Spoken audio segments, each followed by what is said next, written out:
আচ্ছা, প্রায়শই কি এমন মনে হয় যে কিছু মানুষ তারা যেন জন্ম থেকেই একটা বিশেষ ক্ষমতা বা প্রতিভা নিয়ে এসেছে, আর অন্যরা তারা অনেক চেষ্টা করেও যেন সেই পর্যায়ে পৌঁছাতে পারে না? এটা কিন্তু খুব কমন একটা ভাবনা, তাই না? একদম। কিন্তু ভাবুন তো একবার, যদি এই ভাবনাটাই, এই বিশ্বাসটাই আমাদের সাফল্যের পথে আসলে সবচেয়ে বড় বাধা হয়ে দাঁড়ায়, তাহলে? ঠিক এই পয়েন্টটা নিয়েই কিন্তু আজকে আমাদের কথা বলার ইচ্ছে। মনোবিজ্ঞানী ক্যারল ডুয়েক তার একটা দারুণ কাজ আছে এই বিষয়ে। আপনি ক্যারল ডুয়েকের মাইন্ডসেট থিওরির কথা বলছেন তো? Mindset the new psychology of success বইটা। একদম তাই। উনি বলছেন এই যে আমাদের ক্ষমতা বা প্রতিভা, এগুলো নিয়ে আমাদের মনের গভীরে যে বিশ্বাসগুলো বসে আছে, সেটাই হলো মানসিকতা বা মাইন্ডসেট। আচ্ছা, তার মানে আমরা ভেতরে ভেতরে কি বিশ্বাস করি সেটাই ঠিক করে দেয় আমরা কতটা এগোতে পারবো বা কোথায় গিয়ে আটকে যাব। ব্যাপারটা তো বেশ ভাবনার। বেশ গভীর। তো ডুয়েক বলছেন মূলত দু ধরনের মানসিকতা দেখা যায়। আচ্ছা, কি কি সেগুলো? প্রথমটা হলো যাকে উনি বলছেন স্থির মানসিকতা বা ফিক্সড মাইন্ডসেট। স্থির মানসিকতা মানে ফিক্সড, যাদের ধারণা যে বুদ্ধি বা এগুলো সব জন্ম থেকেই পাওয়া, এগুলো আর বদলাবে না। ঠিক ধরেছেন। এই ধরনের মানসিকতার মানুষরা মনে করে তাদের ক্ষমতা সীমিত, আগে থেকেই ঠিক করা। তাহলে তো এরা ব্যর্থ হতে খুব ভয় পাবে, তাই না? কারণ ব্যর্থ হওয়া মানেই তো প্রমাণ হয়ে গেল যে তাদের ক্ষমতা কম। একদম। ব্যর্থতা মানে তাদের কাছে যোগ্যতার অভাব, আর সেই ভয়েই দেখুন তারা নতুন চ্যালেঞ্জ নিতে চায় না, একটু কঠিন কিছু দেখলেই এড়িয়ে যায়। আর যদি কেউ তাদের কাজের সমালোচনা করে, সেটা তো তারা একেবারেই নিতে পারে না। মনে করে ব্যক্তিগত আক্রমণ করা হচ্ছে, এমনকি অন্যের সাফল্য দেখলেও একটু ঈর্ষাবোধ করে, অস্বস্তি হয়। এটা তো বেশ হতাশাজনক একটা অবস্থা তৈরি করে। নিজেকে তো আর বিকশিত করার সুযোগই থাকছে না এভাবে। ঠিক এখানেই আসে দ্বিতীয় মানসিকতাটা, আর সেটাই আশার কথা। সেটা কি? সেটা হলো বিকাশমুখী মানসিকতা বা গ্রোথ মাইন্ডসেট। গ্রোথ মাইন্ডসেট মানে বিকাশের সুযোগ আছে। হ্যাঁ, এই মানসিকতার মানুষরা বিশ্বাস করে যে চেষ্টা, সঠিক কৌশল আর অধ্যবসায় যে কোনো দক্ষতাই আসলে বাড়ানো সম্ভব।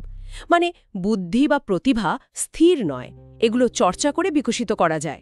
বাহ, এটা তো দারুণ আশাবাদী একটা ধারণা। তার মানে এদের কাছে ভুল করা বা ব্যর্থ হওয়া সব শেষ নয়? মোটেই না। ব্যর্থতা হলো শেখার একটা নতুন সুযোগ। চ্যালেঞ্জ তো এদের কাছে এগিয়ে যাওয়ার প্রেরণা। আর সমালোচনাকে তারা ভাবে উন্নতির পথনির্দেশ। অন্যের সাফল্য দেখেও এরা ঈর্ষা নয়, বরং অনুপ্রাণিত হয়, ভাবে ও পারলে আমিও চেষ্টা করতে পারি। সোজা কথায়, একটা মানসিকতা মানুষকে এক জায়গায় দাঁড় করিয়ে রাখে, আর অন্যটা তাকে ক্রমাগত এগিয়ে নিয়ে যায়, তাই তো? একদম। একটা স্থিবিরতা আনে, অন্যটা আনে রূপান্তর। এই প্রসঙ্গে ডুয়েকের ওই বিখ্যাত গবেষণাটার কথা মনে পড়ছে, শিশুদের নিয়ে যেটা করেছিলেন। হ্যাঁ, খুব গুরুত্বপূর্ণ একটা গবেষণা ওটা। কিভাবে সামান্য প্রশংসার ধরনও মানসিকতা গড়ে দিতে পারে, সেটা দারুণ উদাহরণ। একটু বলবেন বিষয়টা? আমাদের শ্রোতাদের জন্যও খুব ইন্টারেস্টিং হবে। অবশ্যই। দেখুন, ডুয়েক আর তার সহকর্মীরা কিছু শিশুকে কয়েকটা পাজল সমাধান করতে দেন। তারপর একদল শিশুকে বলেন, ওয়াও, তোমরা তো খুব স্মার্ট, দারুণ বুদ্ধি তোমাদের। আচ্ছা, বুদ্ধির প্রশংসা করলেন? হ্যাঁ। আর অন্য দলটিকে বললেন, তোমরা কিন্তু খুব চেষ্টা করেছো, দারুণ খেটেছো পাজলটা নিয়ে। তাদের চেষ্টার প্রশংসা করলেন। বুঝেছি। একদলকে বুদ্ধির, আরেক দলকে চেষ্টার। এরপর আসল ব্যাপারটা ঘটল।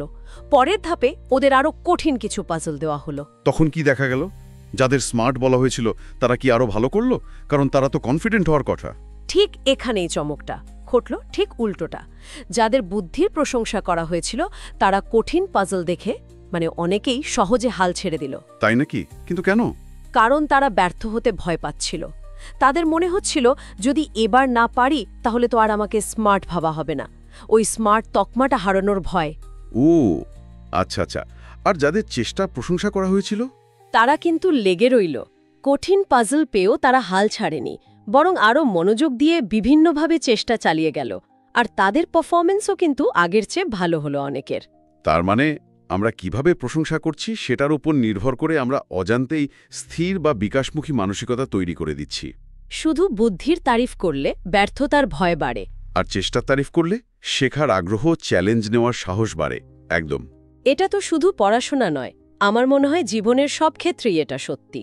খেলাধুলা, চাকরি, সম্পর্ক সব জায়গায় তো এর প্রভাব পড়ার কথা। তা তো বটেই। দেখুন না, মাইকেল জর্ডানের কথাই ধরুন, হাই স্কুল বাস্কেটবল টিম থেকে বাদ পড়েছিলেন। হ্যাঁ, শুনেছি বটে। এখন যদি তার স্থির মানসিকতা থাকত, তাহলে হয়তো ভাবতেন আমার যোগ্যতাই নেই আর হাল ছেড়ে দিতেন।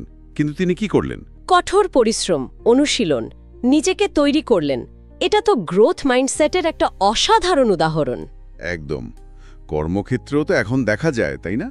কিছু ম্যানেজার শুধু প্রমাণ করতে চান যে তিনিই ঠিক, তার সিদ্ধান্তই ফাইনাল। হ্যাঁ, আর অন্যদিকে কিছু লিডার আছেন যারা কর্মীদের ভুল থেকে শিখতে উৎসাহিত করেন। তারা একটা পরিবেশ তৈরি করেন যেখানে প্রশ্ন করা যায়, নতুন চেষ্টা করা যায়, ব্যর্থ হলেও সেটাকে শেখার অংশ হিসেবে দেখা হয়। সবচেয়ে জরুরি প্রশ্নটা এবার করি। যদি কেউ বুঝতে পারে যে আরে আমার মধ্যে তো স্থির মানসিকতার প্রবণতায় বেশি দেখা যাচ্ছে, সে কি এটা বদলাতে পারে, নাকি এটা একদম স্থায়ী একটা ব্যাপার? এখানেই ডুয়েকের সবচেয়ে বড় আশার বার্তাটা। উনি বলছেন, হ্যাঁ, অবশ্যই বদলানো সম্ভব। সত্যি? কিভাবে? কারণ মানসিকতা তো আসলে একটা বিশ্বাস, আমাদের মনের ভেতরের একটা ধারণা, আর যে কোনো বিশ্বাসই তো বদলানো যায়, তাই না? তা বটে। প্রথম ধাপটাই হলো সচেতন হওয়া, মানে নিজের চিন্তাগুলোকে একটু খেয়াল করা। আমি কি চ্যালেঞ্জ দেখলে পিছিয়ে যাচ্ছি? ব্যর্থ হলে কি নিজেকে অযোগ্য ভাবছি? সমালোচনা শুনলে কি রেগে যাচ্ছি? এগুলো ধরতে পারাটাই শুরু। নিজেকে জানাটা জরুরি, কিন্তু জানার পর বদলাবো কিভাবে? ধরুন আমি চেষ্টা করছি কিন্তু পারছি না, তখন তো আবার ওই স্থির মানসিকতায় জেকে বসতে চাইবে, বলবে দেখলি বলেছিলাম না পারবি না। ঠিক এই জায়গাটায় একটা খুব সহজ কিন্তু দারুণ শক্তিশালী কৌশল আছে। ডুয়েক এটার কথা খুব বলেন। কি সেটা? সেটা হলো নিজের কথার শেষে এখনো বা ইয়েট শব্দটা যোগ করা। এখনো মানে? ধরুন আপনি ভাবছেন আমি এটা পারি না, এটার বদলে ভাবুন বা বলুন আমি এটা এখনো পারি না। ও, এখনো পারি না। বাহ! হ্যাঁ, এই ছোট্ট এখনো শব্দটা কিন্তু পুরো অর্থটাই বদলে দেয়। এটা বোঝায় যে ব্যর্থতাটা বা না পারাটা স্থায়ী নয়, এটা একটা সাময়িক অবস্থা। চেষ্টা করলে এটা বদলাবে। এটা ভবিষ্যতের দরজাটা খোলা রাখে। দারুণ কৌশল তো। মানে এটা আশার জন্ম দেয়। আমি এখন পারছি না, কিন্তু চেষ্টা করলে পারবো। একদম।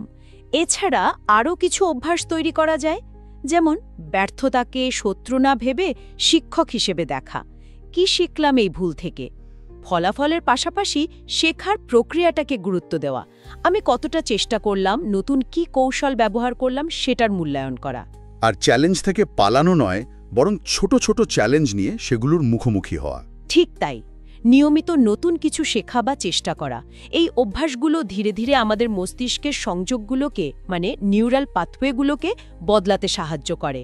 বিশ্বাসটাকে দৃঢ় করে যে হ্যাঁ, আমি চেষ্টা করলে পারি, আমি বদলাতে পারি।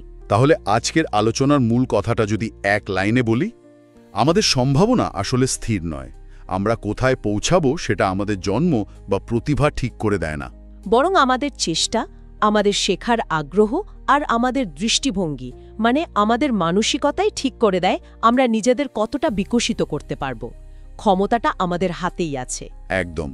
নিজেদের বৃদ্ধি আর সাফল্যের চাবিকাঠিটা আসলে আমাদের মানসিকতার মধ্যেই লুকিয়ে আছে। ঠিক তাই। আচ্ছা, এই দারুণ আলোচনাটা শেষ করার আগে আমাদের শ্রোতাদের জন্য একটা ছোট্ট প্রশ্ন বা ভাবনার খোরাক রেখে গেলে কেমন হয়? খুব ভালো হয়। তাহলে প্রশ্নটা হলো, নিজের কোন দুর্বলতা বা কোনো চ্যালেঞ্জকে আপনি এখন থেকে এখনো পারিনি এই নতুন দৃষ্টিভঙ্গি দিয়ে দেখবেন এবং সেটা জয় করার জন্য নতুন করে চেষ্টা শুরু করার কথা ভাববেন।